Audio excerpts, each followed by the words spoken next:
দেখো আমি ভিডিও করতাম, আপনি আপনার নাটক আপনার মতো নাটক আপনি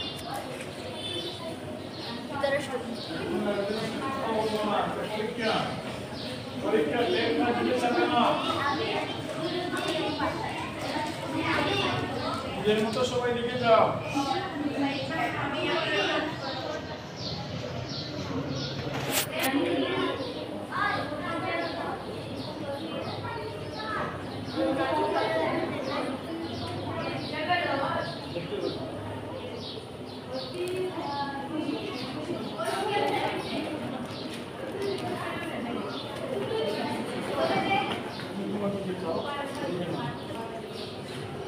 শুভ সকাল। আমাদের গীতাসংঘ করের পাড়ার শিশু শিক্ষা কেন্দ্রের বার্ষিক পরীক্ষা চলতেছে।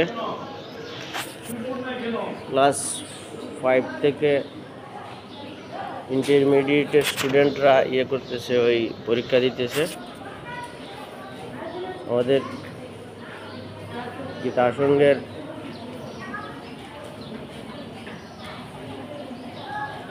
শিক্ষার্থীরা গীতার উপরে প্রশ্ন করা হয়েছে, তারা পরীক্ষা দিচ্ছে।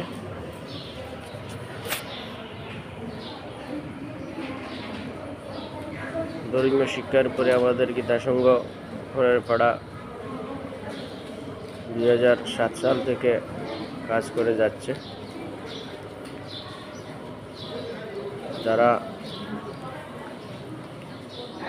ইন্টারমিডিয়েট স্টুডেন্ট ফার্স্ট এবং সেকেন্ড ইয়ারের, তারাও আমাদের 1 থেকেই গীতাসংঘে ছিল। এই স্কুলে শিশু কিশোর গীতা শিক্ষা কেন্দ্রে ছিল। তারা এখন অনেক বড় হয়েছে বলে আমাদের গীতাসংঘের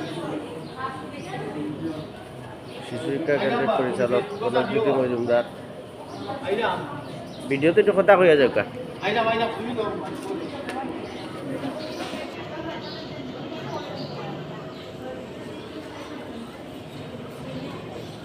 শেষ নেই, সব ঠিক আছে, তাড়াতাড়ি।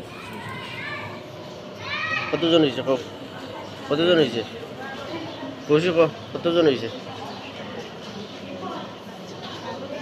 রনার কতজন? 18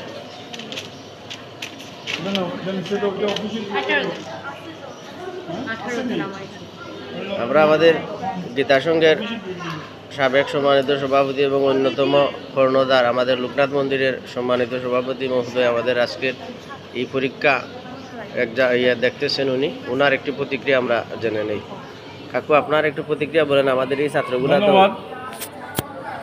গীতাসংঘ করার পড়া সিলেট কর্তৃক পরিচালিত শিশু কিশোর গীতা শিক্ষা কেন্দ্রের সুযোগ্য শিক্ষার্থীগণের বাৎসরিক পরীক্ষা চলছে। এই পরীক্ষার আয়োজনের সাথে যারা জড়িত আছেন তাদেরকে আমি আন্তরিক কৃতজ্ঞতা জ্ঞাপন করছি।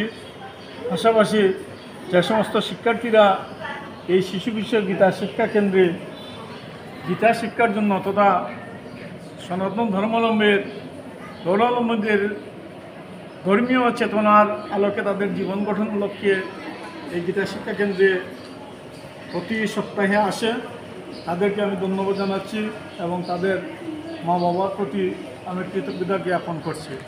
আসলে আমরা সনাতন ধর্মাবলম্বীরা আমাদের বাল্য জীবনে বা কৈশোরকালে এ ধরনের শিক্ষার সুযোগ পাইনি। যারা এই শিক্ষার সুযোগ করে দিয়েছেন তাদেরকেও আমি ধন্যবাদ জানাচ্ছি এবং আজকের পরীক্ষা অত্যন্ত সুন্দরভাবে চলছে। যারা পরীক্ষার সাথে জড়িত আছেন তাদেরকে ধন্যবাদ জানাচ্ছি।